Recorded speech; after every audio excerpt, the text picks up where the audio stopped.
Hello dear students, welcome in ASC starter.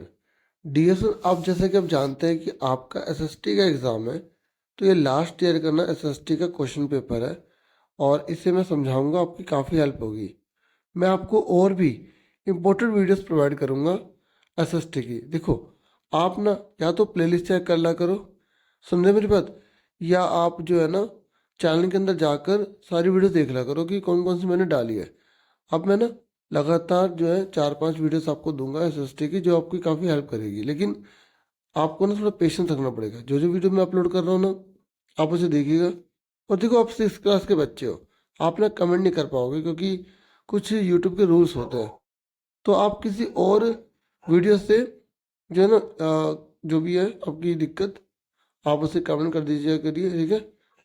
तो ये मत समझना कि पेपर सेम आएगा, लेकिन इससे आप काफ़ी कुछ सीख सकते हैं, ठीक है। इसमें मैं आंसर के साथ आपको समझाने जा रहा हूँ, एक एक चीज़ आपको समझाऊंगा, आपको बहुत हेल्प मिलेगी, ठीक है। चलो देखते हैं।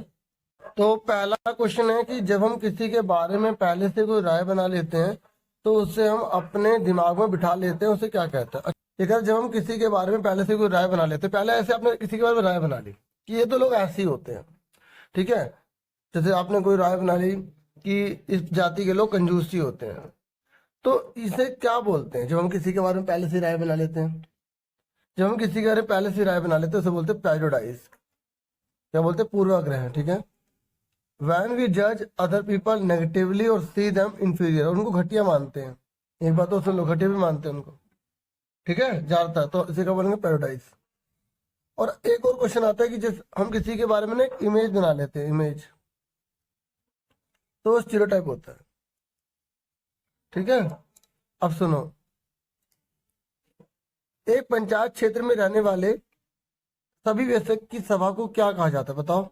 जैसे एक इलाका है, उसमें जितने भी सारे 18 साल से ऊपर है, वो सारे उसके मेंबर बन जाते हैं, उसे क्या बोलते हैं, उसे बोला जाता है ग्राम सभा, ठीक है। ठीक है, तो और लोकसभा तो आपको पता ही होगा, ठीक है। जो संसद होती है ना, उसके दो सदन होते हैं, लोकसभा और राज्यसभा। लोकसभा जनता द्वारा चुने हुए लोग होते हैं, जो जिसकी वजह से प्रधानमंत्री तय होगा। राज्यसभा में राज्य के जो जितने अलग अलग राज्य होते हैं ना, उनसे चुनकर आ जाते हैं, इसे जनता नहीं चुनती। राज्यसभा के सदस्य जनता नहीं चुनती, लोकसभा के सदस्य जनता चुनती है, ठीक है। अब है तो बहुत कुछ इसमें कि लोकसभा में जो 2 सीट होती है ना, वो राष्ट्रपति चुनता है, और राज्यसभा में जो है 12 सीट जो होता है वो राष्ट्रपति चुनता है, मतलब प्रेसिडेंट।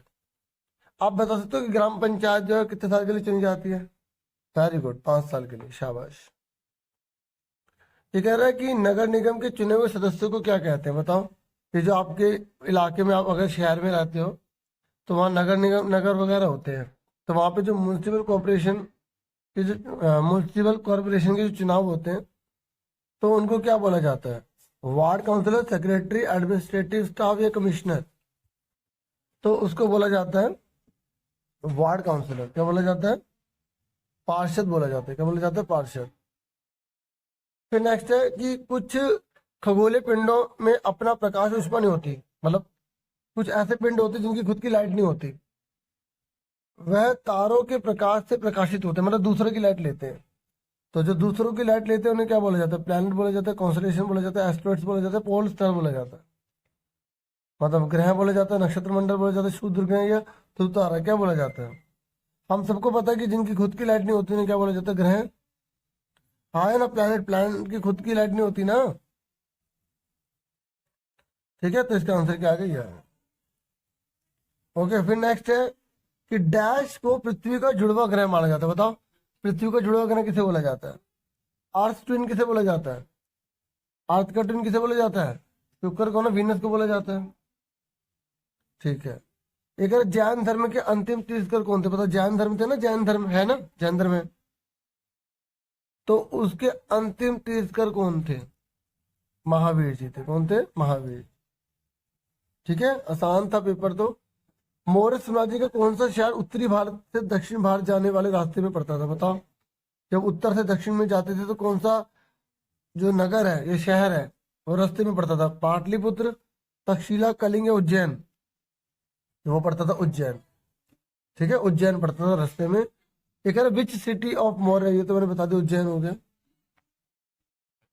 ये कह रहा जमीन का विभाग जो तीन तरफ से पानी से घिरा है, जो तीनों तरफ से पानी से घिरा है, उससे क्या बोलते हैं? जो तीनों ओर से पानी से घिरा होता है ना, उससे क्या बोलते हैं? उसे बोला जाता है बच्चों पेनिनसुला। ठीक है, याद है ना, प्रायद्वीप। जो चारों ओर से पानी से घिरा होता है ना, उसे बोलते हैं आइलैंड। ठीक है।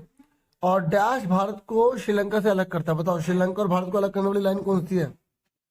पाक जल संधि। बच्चे ना पाक जल संधि के बारे में गलत सोच लेते हैं, कहते हैं कि पाक है तो पाकिस्तान होगा। नहीं नहीं नहीं, पाक जल संधि ऐसी है जो इंडिया श्रीलंका को अलग करती है। इधर भीमबेटका वर्तमान में भारत के किस राज्य में? बताओ भीमबेटका किस राज्य में है? जो भीमबेटका है वो भारत के किस इलाके में है? वो है मध्य प्रदेश में। कौन से? मध्य प्रदेश में। ठीक है। हड़प्पा सभ्यता में किस स्थान पर महान स्नानघाट बनाया गया? बताओ सबसे बड़ा जो स्नानघाट है वो कहाँ बनाया गया? मोहनजोदड़ो में, लोथल में, कालीबंगा में, राखीगढ़ी में। तो मोहनजोदड़ो में बनाया गया। ठीक है। उसके बाद यह क्वेश्चन कि भारत के संविधान के अनुसार समानता क्या है? मतलब इक्वलिटी किससे कहा जाता है? मतलब बच्चों इक्वलिटी का मतलब है जहाँ लॉ जो है ना, कानून, वो इक्वल है। Every people has equal right and opportunity. Her person के पास इक्वल राइट है, इक्वल अपॉर्चुनिटी है। मतलब कास्ट, कलर, रिलीजन, ठीक है, सेक्स, इसके बेस पर कोई भी डिस्क्रिमिनेशन नहीं हो रहा, तो उसको हम इक्वलिटी कहते हैं। और जो अनटचेबिलिटी होती है ना, ठीक है, कि भाई मैंने इसको छू लिया मैं गंदा हो गया, तो ये ऐसा नहीं होता। आप बना बना के बता दो ना कि समानता कब होती है? जब किसी का कोई भेदभाव नहीं होता, डिस्क्रिमिनेशन नहीं होता, सब इक्वल होते हैं, लॉ जो होता है वो सबके लिए सेम होता है, इस तरीके से। 3 नंबर का तो 3 नंबर बताना। अगर ये नहीं करना तो नीचे वाले कर सकते हो कि रूढ़िबद्ध का मतलब क्या होता है? स्टीरियोटाइप किसे कहते हैं? एग्जाम्पल देना स्टीरियोटाइप का। स्टीरियोटाइप होता है क्या? देखो बहुत आसान है कि जब हम किसी के बारे में एक इमेज बना लेते हैं ना कि वो कैसे लोग होते हैं, उसी को बोलते हैं स्टीरियोटाइप, रूढ़िबद्धता बोलते हैं। और एग्जाम्पल देना, एग्जाम्पल जैसे आपने एग्जाम्पल दे सकते हो कि किसी खास धर्म या देश या लिंग होने के कारण किसी को कंजूस बोल देना, किसी को बेवकूफ बोल देना, किसी को अपराधी बोल देना। और रूढ़िबद्ध धारणाएं बहुत संख्या में लोगों को एक प्रकार के खांचे में जड़ देते हैं, मतलब वो इसी प्रकार के लोग होंगे। आप अपनी लैंग्वेज बना के लिख सकते हैं। उसके बाद ये कह रहा है कि जो ग्राम पंचायत है उसके क्या फंक्शन है, आप बना के बता सकते हो। सड़कें बनाती है, नालियां बनाती है, स्कूल बनाती है, भवन बनाती है, टैक्स को कलेक्ट करती है, सरकार के द्वारा बहुत सारी योजना बनाई होती है, उन पर काम करती है ना। फिर ये पूछ रहा है कि जो पंचायती राज व्यवस्था होती है उसमें 3 लेवल कौन से होते हैं? पता है आपको? जो पंचायती राज सिस्टम है उसमें 3 लेवल कौन कौन से होते हैं? ठीक है, एक पहला होता है ग्राम पंचायत, दूसरा पंचायत समिति, तीसरा जिला परिषद। मतलब पहला ग्राम पंचायत ही बोलेंगे इंग्लिश में, दूसरा ब्लॉक बोलेंगे, और तीसरा डिस्ट्रिक्ट। ठीक है। फिर नेक्स्ट है कि पृथ्वी को सौरमंडल का अनूठा ग्रह क्यों कहा जाता है? मतलब ये जो हमारी पृथ्वी है ना, यूनिक प्लैनेट क्यों कहा जाता है? तो आप बता देना कि पृथ्वी को अनूठा ग्रह क्यों कहते हैं, बोलना क्योंकि सौरमंडल में पृथ्वी एक अनूठा ग्रह है और इस पर पानी पाया जाता है, हवा है, ठीक है, इस पर जीवन है, लाइफ पॉसिबल है ना इस पर, आया ना। इस पर ऑक्सीजन है, क्या है? ऑक्सीजन है। और यहाँ पर टेम्परेचर भी एडिकेट है, और जो सूरज से जो इसकी डिस्टेंस है वो भी प्रॉपर है, ठीक है ना। तो आप बना बना के अपनी लैंग्वेज में बता सकते हैं। फिर नेक्स्ट है कि भारत को कितने भौतिक भागों में बांटा गया? बताओ, किसी 3 के नाम बताने हैं। देखो भारत कैसी कैसी फॉर्म में, आपको पता है माउंटेन के रूप में है भारत में, भारत में प्लेन जगह भी है, भारत में प्रायद्वीप भी है, भारत में मरुस्थल भी है जो दूर दूर पानी नहीं है, भारत में तटीय मैदान में समुद्र के किनारे भी है, और भारत में आइलैंड भी है। तो इस तरीके से भारत में देखो टोटल 6 फीचर है, 6 प्रकार की चीजें भारत में ही है जो फिजिकल है, देख रहे हो। अब उसके सेक्शन से ये कह रहे नगर निगम जो है ना वो इनकम कैसे कमाता है, इसके इनकम के सोर्स क्या है? देखो जो नगर निगम है वो संपत्ति कर लेता है, पानी जो है, पानी या सुविधाएं जो देता है उस पर टैक्स लगाता है, एजुकेशन पे टैक्स लगाता है, दुकान पर, होटल पर टैक्स लगाता है, और एंटरटेनमेंट टैक्स लगाता है, मतलब मनोरंजन के, जैसे सिनेमा घर वगैरह मॉल वगैरह नहीं होते, तो उस पर जो भी हम फिल्म वगैरह मूवी देखने जाते हैं, उस पर टैक्स लगता है ना। तो ये सब आप बता देना कि कैसे कैसे इनकम कलेक्ट करता है। और भी कुछ है बना के लिख देना, मतलब कोई क्वेश्चन छोड़ना मत। हाँ, मार्केट प्लेस पर टैक्स लेते हैं, जो भी आपको याद है सब लिख देना बच्चों। तो ये कह रहे नगर निगम के कार्य शहर के निवासियों के जीवन को किस तरह प्रभावित करते हैं, बताओ। मतलब ये जो म्युनिसिपल कॉरपोरेशन वाले हैं, अगर ये कोई काम करते हैं तो क्या हम आम लोगों पर इसका इफेक्ट पड़ता है? आप बता देना। हाँ, इसका बहुत बड़ा बेनिफिट है। देखो, नालियाँ साफ हो जाती हैं, सड़क साफ रहती है, ठीक है, सारे काम अच्छे से हो जाते हैं, स्कूल अस्पताल वगैरह खुले होते हैं, सबके एजुकेशन सिस्टम अच्छा हो जाता है ना। आप और बता सकते हो कि सरकार की तरफ जो योजनाएं बनाई होती है, ये आम जनता तक पहुंचाने का काम करते हैं, देश का डेवलपमेंट करते हैं, ठीक है। और जो डेवलपमेंट पॉलिसीज होती हैं, ठीक है, उसको जो है वो प्रोवाइड करते हैं जो आम जो लोग हैं, नॉर्मल जो पीपल है, ठीक है। तो पार्किंग की फैसिलिटी देते हैं, एजुकेशन की फैसिलिटी देते हैं, सड़क वगैरह बनाते हैं, बना बना के बताने वाला। इसमें कोई टेंशन वाला कोई क्वेश्चन नहीं है। 5 क्या 6 पॉइंट बता देना जितने आपको आते हैं, पॉइंट्स में बता देना। सर्विस भी प्रोवाइड करता है, एनवायरनमेंट के लिए भी काम करता है, बता देना, ठीक है। फिर ये कह रहा है कि जो धम है ना, धम, इसके बारे में जानते हो? अशोक ने अपने कुछ नियम कायदे कानून बताए थे दुनिया को, ठीक है। तो उसी को धम का बोला कि जैसे हमें किसी पर मतलब हमला नहीं करना चाहिए, हिंसा नहीं करनी चाहिए, जानवरों पर हमला नहीं करना चाहिए, मारना नहीं चाहिए, और जो दास होते हैं उन पर दया रखनी चाहिए।